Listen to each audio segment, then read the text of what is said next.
What's up, everybody? James and I are excited. Jack Farr here on behalf of Box to Box Football. It's Champions League time. It's where James and I kind of come out and show out a little bit.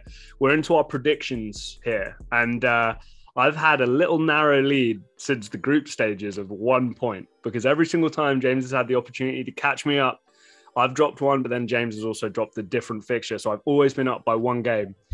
Enter the semi-finals. James picks Real Madrid to go through, Liverpool to go through. I pick Man City to go through, Liverpool to go through. You could not write this, and I'm guaranteeing some people will think it's fake.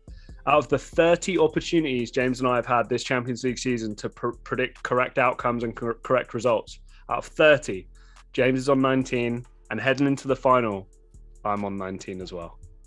James has tied it up when it matters most, coming in clutch. Now, we need to get into the final, and it's a big one. Real Madrid, Liverpool. James and I are going to break down the game a little bit here, but obviously what we're going for here is our predictions of what we think is going to happen, how the teams are going to match up. James, first of all, Champions League as a whole, Real Madrid, Liverpool, I mean, you've got to be happy with that as an outcome, right? There's been storylines, there's been upsets, there's been incredible performances. When I think of the Champions League, and I think, okay, who are the best teams ever in the Champions League? Honestly, I do understand AC Milan are on 7. I think Liverpool win this, they will get to 7.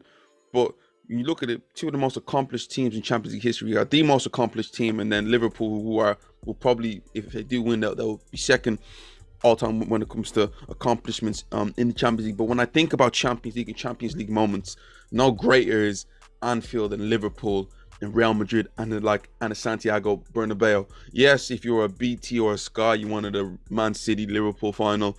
But this is a fantastic final here. You know, two teams who've had different roads to the final, but they've made it here different ways, but it's been entertaining all the way there.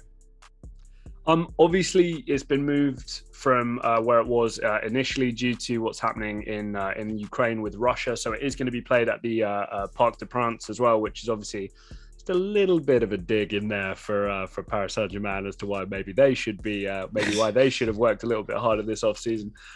But anyway, James, getting into the game, first of all, I just want to ask you initially, Liverpool with the ball attacking against the Real Madrid team. How do you see this going, you know, with the fullbacks interacting with the way that Real Madrid are going to set up defensively? Difference makers. We've seen what Eduardo Camavinga's done. Is Fede Valverde going to play a part? Are we going to see a masterclass from Luka Modric?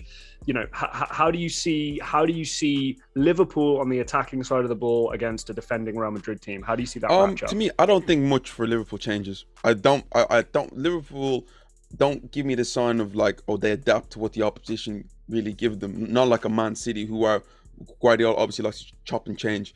Liverpool are who they are. Of course, they'll make 1 or 2 tweaks here or there, but I don't think you're going to see anything that much different to it. We're going to see, obviously, them having the 3 flexible front 3, what's it called again, with the wingers tucking in. Which 3? We'll get to that. Okay, I was going to say. And then, Jack, we have the fullbacks, Trent, and obviously Robertson bombing down the line. We got the centre backs covering them. Also, we also have players like Jordan Henderson, Thiago covering and filling in the fullbacks areas for Liverpool. Real Madrid, to me, are a team who's going to be willing to adapt a bit more. And what we've seen for Real Madrid throughout this whole tournament, to me, is what we're going to get in the final. I feel like one big matchup that everyone really needs to pay attention to is Vinicius versus Trent Alexander-Arnold.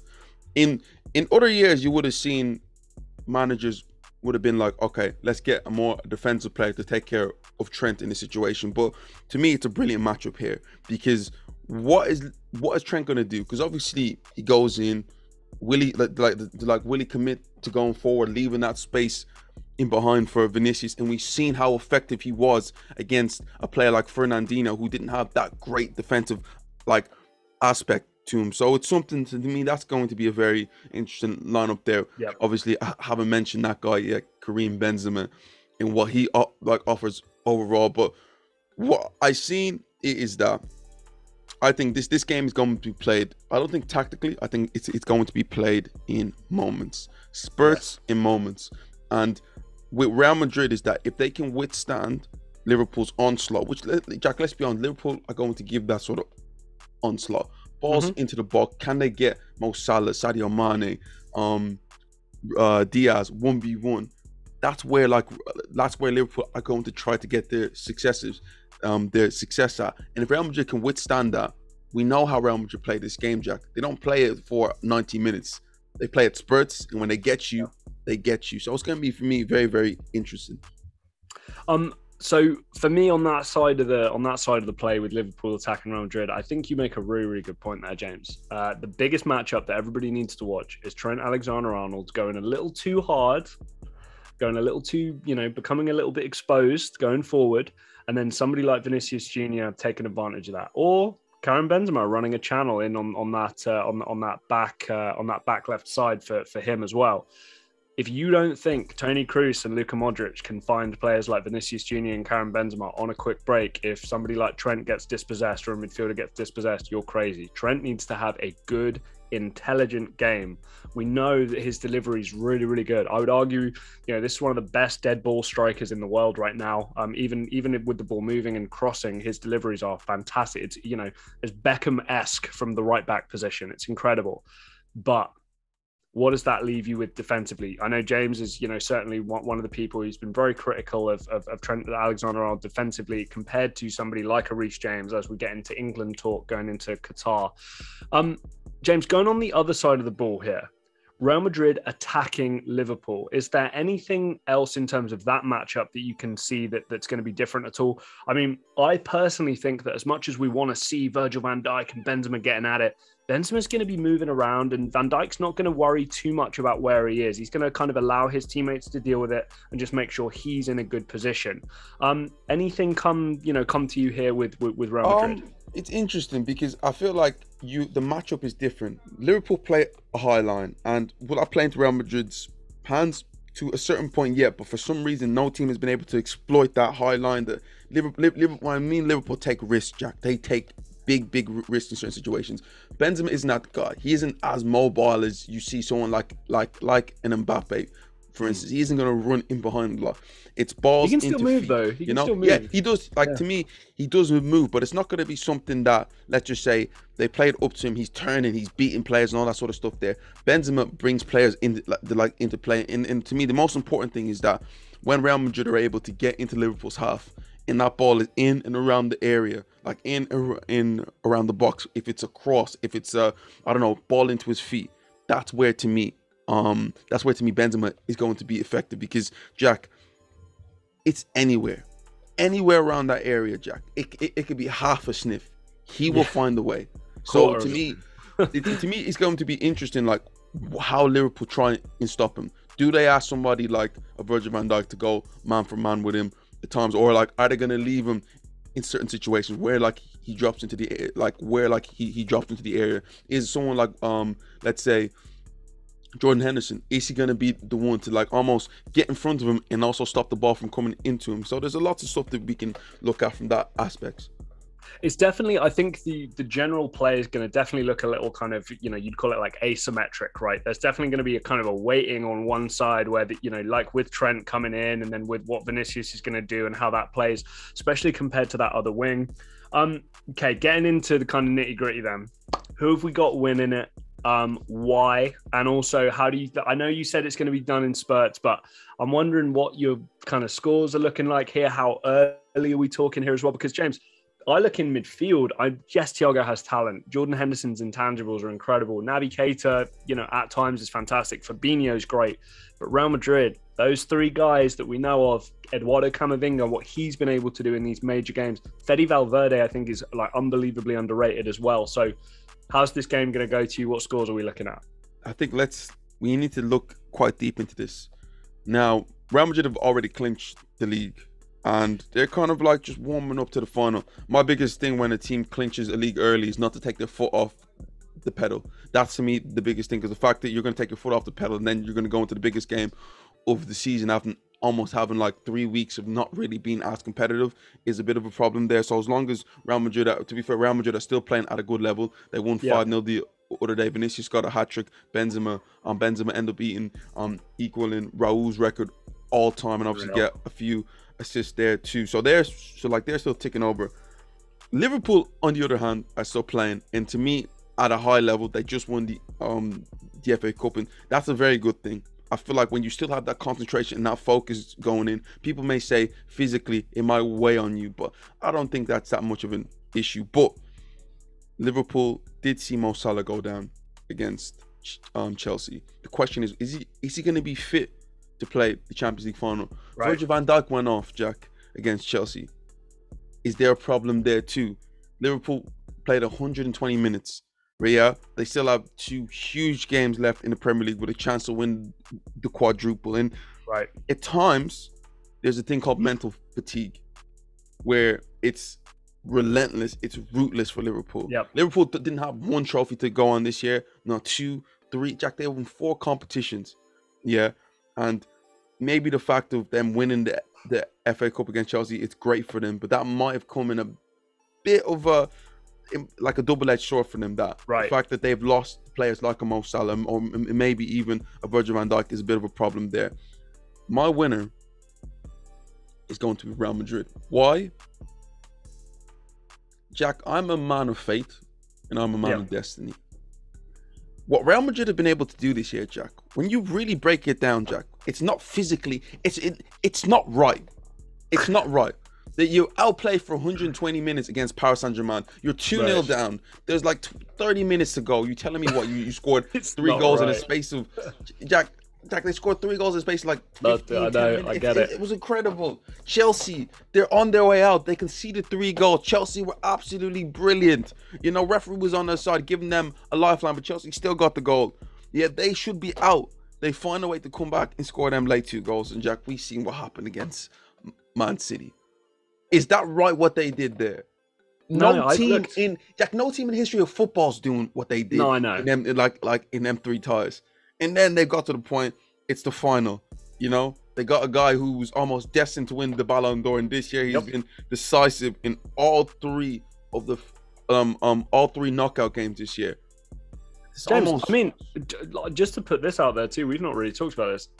The reason why Erling Haaland's not playing for Real Madrid right now is because Karim Benzema is the best player in the world. Jack. We can't, guys, listen. Real Madrid fans might be like, we'll sign him in a couple of years. He'll come in a couple of years, blah, blah, blah. Yeah, the reason why you haven't signed him now is because you don't want to risk selling or moving on from the best player in the world, because he'll bite you in the ass for a team in the Premier League or for PSG or for Bayern Munich in the future. Lewandowski moves on, maybe Benzema goes to Bayern. That's the reason why Benzema's playing this kind of level of football. And listen, Rodrigo, game changer at times, not to the level of Benzema and Vinicius, sure, but we've seen it. We've seen it in this competition already. Vinicius Junior, we all saw Pep's reaction when he broke through against, was it Fernandinho? Nutmegged Fernandinho without touching the ball. Pep knew. Jack, another player. Benzema as well. Again, I just my thing. I'm picking Real Madrid too. To give kind of the other side of the coin for this argument, I'm not a man of faith, but I am a man of psychological strength, fortitude, and not knowing when you're beaten. Guys, if you had an ISO camera on Carlo Ancelotti this year, it would make you laugh. The guy doesn't know what pressure is. The guy's probably old enough. He probably doesn't even care at this point. Guy went from managing Everton, whatever, who cares? He's at Real Madrid. He's drinking his tea, he's chewing his gum, whatever the hell he's doing. The most mad stuff's happening in front of him, and he's just boom, not phased, same stuff, different day. Jack, the crazy thing for me is that when Real Madrid gets like a big win or something like that, it's not even almost like he expects. It's just the way. It's just the way he does it. Like I said about the X Factor guys, Rodrigo, Benzema, Vinicius, all bona fide X Factor guys. Some more so than others in that, but Rodrigo's proven that so far this year. Luka Modric, that outside of the boot pass, there aren't many people in the world who can do that. I could say maybe Kevin De Bruyne can do that if you gave him 2 or 3 attempts. He could do that to that level of quality. Maybe Thiago, if you gave him 2 or 3 level of attempts. Those are the only guys in the world who can do that kind of pass and all that kind of football. We know the work rate of Casemiro. Toni Kroos is, a well-oiled machine in that central midfield. Camavinga's coming of age. I've spoken about Valverde. Alaba's been the kind of kick up the rear end that they need. The defense hasn't done that badly. James, the way I see this game going, Liverpool could score 2 goals in the first 20 minutes. I don't think Liverpool will care. I don't think Liverpool will care. I'm sorry, Real Madrid. I don't think they'll care. If they're 2-0 down after 20 minutes, I don't think they'll be worried about it at all, because they know it's a long old game and there'll be opportunities to come and there'll be opportunities for them to come back. And like you said, sometimes outside of tactical operation, outside of motivation, outside of fatigue and all this stuff, sometimes it's just a team's year and the ball rolls the right way, spins the right way, deflects the right way to go a certain team's way. And for me, I think it's Real Madrid's year. So that would put you and me tied again. So I've got to ask you, I've already got my score written in and I won't be changing it, hand on my heart. What's your score? And if you had to give me a guaranteed goal scorer, who would that be in the tie? Real Madrid or Liverpool? 3-2 Real Madrid. No, get out of here. I've got 3-2 Real Madrid. 3-2 Real Madrid and guaranteed scorer Benzema. Jack, you know, I'm not kidding. I might even screenshot this on my laptop here so you can see. I've literally got the exact same damn thing written down. The maddest thing is that we both say Real Madrid and then Liverpool end up going to win it. And I wouldn't be shocked. I wouldn't be shocked about it at all. I'm going to go... Oh, man. I'm gonna stick with 3-2 because I feel strongly about that. But goal scorer, I'm gonna throw Sadio Mane in there instead of Karim Benzema, just so that we have a slight difference. Because I think Benzema will score, but I think Sadio Mane might have a shot to score here as well. Wait, Jack, I'm also gonna put a twist to it. Yeah, do it, please, because we need all the differences we need. If Liverpool do go on to win the Premier League, they will beat Real Madrid in the final. Okay. So a Liverpool Premier League win, and that you're giving it to them. You'll change your mind. Okay, I can put that in there, especially as of today.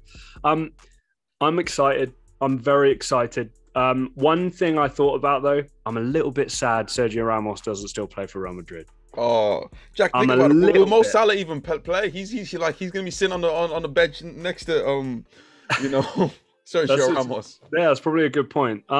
Guys, listen. Super excited for the final. I've had a blast again in the Champions League. I think that as much as there can be complaints made each and every year for the way things go, whether it's the group stages, any version of the knockout, you're always going to get upsets. You're always going to get great results, and this year has been absolutely no different. I'm so excited for the final, and let's see out of me and James who can split the hair here and become the champion. And hey, James, you know what? If we draw, we can shake hands and we can move on to next year. We can move on to the Premier League and to all these other ones. But guys, let us know your predictions. I want scores. I want goal scorers. I want the whole thing. Like I say, if you've been playing along with us as well, out of 30, let us know how you've done. James, I'm not going to lie. We're batting just below a third in terms of our predictions here. I'm pretty happy with 19 out of 30 with the weird year it's been. We have to keep in mind, Villarreal have beaten Juventus and Bayern Munich. So those were two that nobody would have gotten right.